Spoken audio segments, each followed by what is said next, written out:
لله رب العالمين والعاقبة للمتقين والصلاة والسلام على من كان نبيا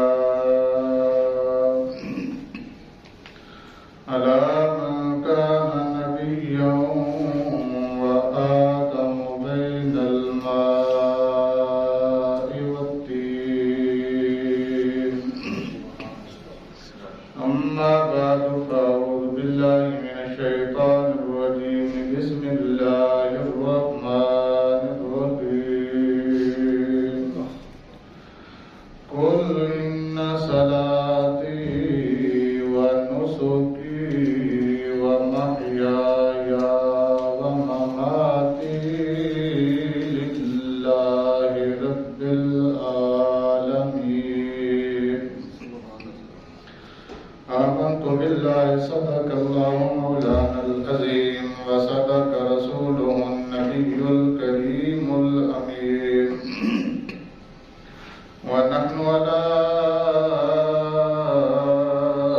ذلك لمن الشاهدين والشاكرين والحمد لله رب العالمين إن الله وملائكته يصلون على النبي يا أيها الذين آمنوا صلوا عليه وسلموا تسليما الصلاة والسلام عليك يا سيدي يا رسول الله وعلى آلك وأصحابك يا سيدي يا حبيب الله الصلاة والسلام عليك يا سيدي يا رحمة للعالمين وعلى آلك وأصحابك يا سيدي يا خاتم النبيين مولاي صل وسلم دائما أبدا على حبيبك خير الخلق كلهم مولاي صل وسلم دائما أبدا على حبيبك